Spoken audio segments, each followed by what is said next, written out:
Welcome back to Discovering Joy with Roy.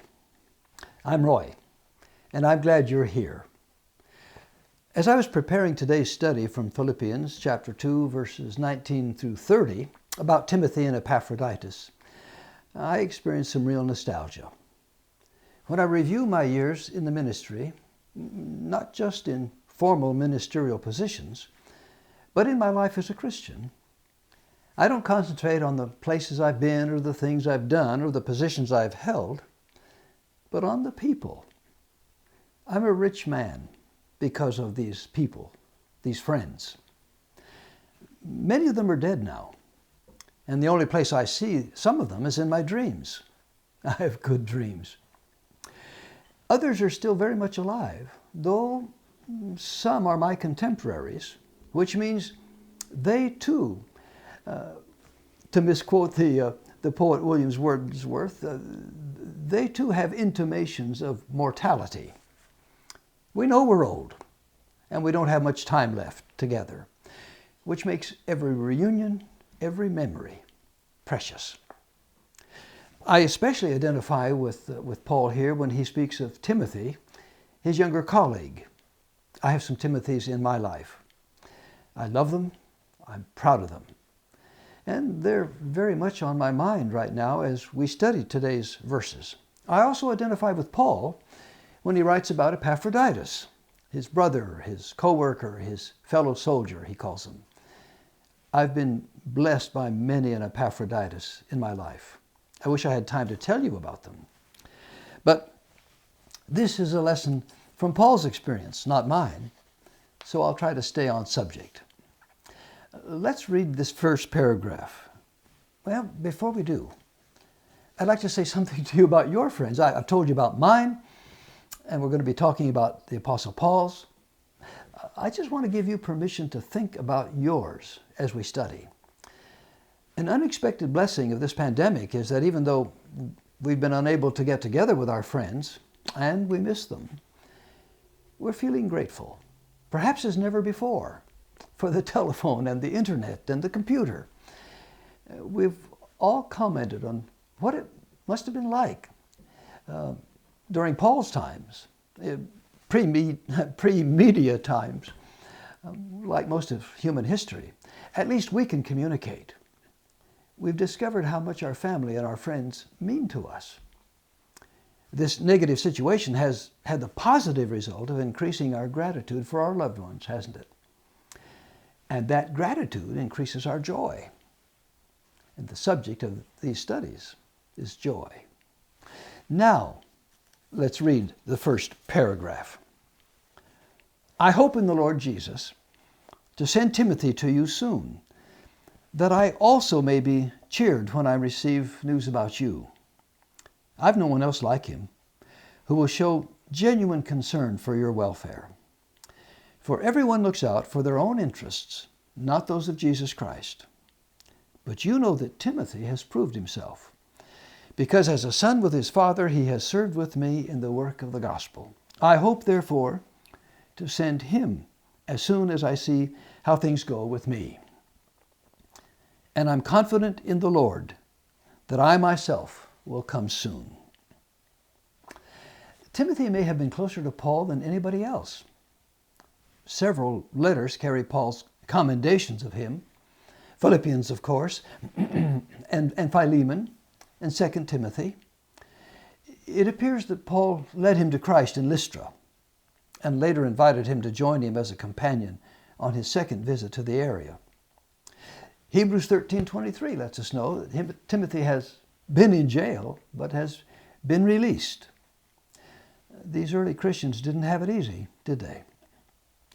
Well, once again, I can identify with Paul. Paul converted Timothy. Timothy remained close to Paul from then on. I frequently allude to the man I affectionately call my old preacher. He was my Paul. Actually, I have two, Jess Johnson and Aldous Webb, are names that mean nothing to you, but everything to me. Jess was my preacher in Tillamook, Oregon, when I was a kid, ages 4 to 9. And then he later was my boss in both Oregon and Tennessee. Aldous followed him as the pastor of the church in Tillamook from when I was 9 until I went away to college. Without their influence in my life, I wouldn't be who I am. I certainly wouldn't be leading this study. To Paul's language, to borrow Paul's language, I have no one else like them. They both treated me like a son with his father. Well, what a compliment Paul pays the younger man Timothy here when he writes, I have no one else like them, who will show a genuine concern for your welfare. For everyone looks out for their own interests, not those of Jesus Christ. But you know that Timothy has proved himself because, as a son with his father, he has served with me in the work of the gospel. Timothy isn't typical, is he? Whether we're talking politics or business or friendship even, not even typical of our church relationships. Instead of showing genuine concern for your welfare, we're too prone, and I'm including myself here, to ask, hey, what's in this for me? I hope, therefore, to send Timothy, he says, as soon as I see how things go with me, because he'll care about you. Here's something I've overlooked for a long time. Paul equates Timothy's concern for their welfare, the friends Paul's writing to in Philippi, with Timothy's concern for what concerns Jesus Christ. How does Paul know that Timothy is really concerned about what Jesus wants? It's because he's so concerned about those people in Philippi. Here's the point. He's not complimenting Timothy because of his fervent prayer life or his dedicated Bible study or his sterling church attendance or his committee work or any of the other useful things that come to mind when we call somebody a good Christian. Instead, he commends him because he's concerned about the welfare of these Philippian brothers and sisters as he is about the interests of Jesus Christ, which are one and the same in this context. And this isn't unusual for Timothy, because he treated Paul the same way, as a good son loves his father. I'm probably overstressing this point because I too have sons in the faith like Timothy. What a blessing they are. Let's go back for a moment to Paul's negative comment. For everyone looks out for their own interests, not those of Jesus Christ. Well, I'm afraid his word, everyone, is pretty accurate. We're all by nature dedicated to our own best interests. Advertisers know how to play on this character trait. Pay attention to the commercials, ads, promos. Do you think they're designed to play on our concern for others or the concerns of Jesus Christ? Hardly. They're targeting our primary concern, which is, what's in it for me? There was a L'Oreal commercial back in the 1970s, featuring a beautiful young woman who justified paying an exorbitant price for a beauty aid with these words, because I'm worth it. Well, I'm worth it is not just any slogan. It was actually introduced by L'Oreal in the 70s as a Parisian beauty brand that was preparing to launch its own hair color business in the United States. And they adopted these 4 words. These 4 words came to represent a movement as much as a product change. It impacted decades of ads to come. Its attraction? It's all about me. I'm worth it. That slogan made L'Oreal famously wealthy. It's who we are. It's how we think. And there's obviously nothing new about it. Here's Paul again in verse 21. For everyone looks out for their own interests. And then Paul adds, not those of Jesus Christ. As far as Paul is concerned, if we'll look out for the interests of Jesus Christ, we'll go a long way toward curing our narcissism, our egocentricity, our selfishness, our me first ahead of everybody else-ism. And we have a long way to go. Timothy gets kudos from Paul because he's proved himself in the work of the gospel. The gospel is the good news that God so loved the world that he gave his only Son, that the world might be saved through him. If we're looking out for the interests of Jesus Christ, we'll be looking out for the interests of our neighbors. We too will want the world to be saved and to do what we can to make that possible. So, Paul wants to send this good man Timothy to his good friends in Philippi. Love saturates the paragraph.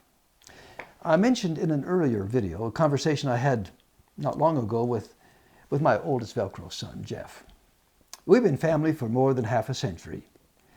I use this son language when referring to him, though it seems a little strange to people who don't understand since Jeff is only 8 years younger than I am. But when I was a 24-year-old pastor and he was a 16-year-old admitted juvenile delinquent, we adopted each other. We cannot talk about each other without this language of love. We relate as a son and father. I talked about him without naming him in a video a couple of times ago. We were talking about other members of our Velcro family, Brad and Gretchen Jacob, who have become best friends in recent years with Jeff and Joan. And Joy and I are very close to them also. So I said to Jeff, do you know how happy it makes me when someone I love loves someone else I love? And I meant it. Well, that's the affectionate tone that Paul adopts here. Here he's a loving man, and he's loving the man that he hopes to send. I hope, he writes, therefore, to send him as soon as I see how things go with me. Now, he still wants to see them in the flesh, of course, a longing that we all identify with these days. And I'm confident in the Lord that I myself will come soon. And he thinks God will make that reunion possible. He's saying, in effect, I'm not locked into my current situation. I'm looking forward to seeing you. He's hoping in the Lord to see him. He's confident in the Lord, which means, of course, it's up to God. You know that old adage, man proposes, God disposes? That may apply here. It wasn't a certainty that Paul would ever make it back to Philippi. He could dream, but only God could make his dreams come true.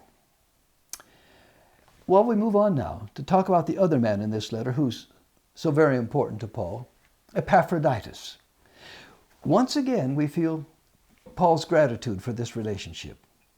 Now, all we know about Epaphroditus is what we learn in this letter. He probably converted to the Christian faith right out of paganism. His name suggests that, since Epaphroditus is derived from Aphrodite, the Greek goddess of love. He's a native of Philippi, the church that Paul is writing to. Those Christians there sent him to Rome with some money, financial support for Paul. That's how the Roman prison system worked. Prisoners couldn't rely on the government to feed them. The money had to come from an outside source, family, friends. Well, this mission of Epaphroditus says something of the high value of trust he had earned. He was trusted by the church, trusted by Paul. So Paul writes, "But I think it is necessary to send back to you Epaphroditus, my brother, co-worker, and fellow soldier, who is also your messenger, whom you sent to take care of my needs. For he longs for all of you and is distressed because you heard he was ill." And indeed he was ill, almost died. But God had mercy on him, and not only on him, but also on me, to spare me sorrow upon sorrow. Therefore I'm all the more eager to send him, so that when you see him again, you may be glad, and I may have less anxiety. So then welcome him in the Lord with great joy, and honor people like him, because he almost died for the work of Christ. He risked his life to make up for the help you yourselves could not give. Note the progression of terms that Paul employs here. about Epaphroditus. He calls him brother, fellow worker, fellow soldier. They're bound to one another in a relationship that's familial, missional, and even militaristic as they do battle for Christ and against the adversary. Imagine how glad Paul was to see this friend who had traveled a long distance when traveling was not a matter of hopping on a plane. Just his appearance cheered Paul up, to say nothing of the gift of the money that he brought from Philippi and the assurance that he hadn't been forgotten to languish alone in prison. But then Epaphroditus became ill, seriously ill it appears. He may have contracted something on the way to Rome or later, but for certain he hovered between life and death for a while after arriving. But as Paul says, God had mercy on him. It must have seemed like a miracle when he got well. We're dealing with the first century here, before health care, either private or government, before the medications we take for granted, the powerful antibodies we call on. Part of the panic occurring now in this current pandemic has been caused by the result of our not having the vaccine available to kill the virus that's killing us. We're so used to these things now. We're usually surprised today when someone seriously ill doesn't pull through. In Paul's day, people were surprised when someone did pull through. Paul mentions the concern of the Christians back in Philippi. The word had somehow got back to them that Epaphroditus had been ill, and they could have also been worried that he'd never even arrived with the money for Paul. Another mark in Epaphroditus' favor is his distress, that they might be worried about him. So we can read this next section rather casually if we want, but I'm not sure we can read it without thinking about the first responders in our time who've been on the front line fighting the COVID-19 attack. So Paul writes about his situation, and we think of ours. Therefore, I'm all the more eager to send him, so that when you see him again, you may be glad, and I will have less anxiety. So welcome him in the Lord with great joy, and honor people like him, as we're right now trying to honor these people who are bringing health and rescue to those in serious danger. Because he almost died in the work of Christ, he risked his life to make up for the help you yourselves could not give me. Well, for the last several weeks, we've been treated on television to news stories of people cheering the health and safety workers in the streets, cheering the patients being wheeled out of the hospital, newly recovered from their stay in intensive care, cheering as families and friends embrace, either actually or virtually, after having been isolated from one another. They're expressing the same joy Paul writes about here. So then, welcome him in the Lord with great joy and honor people like him. As for Epaphroditus, he was doing the work of Christ, so they can rightly welcome him in the Lord with great joy. What other word could Paul use to express this exuberant bubbling up of thanksgiving and love? Joy is the word. So for us, I bid you joy.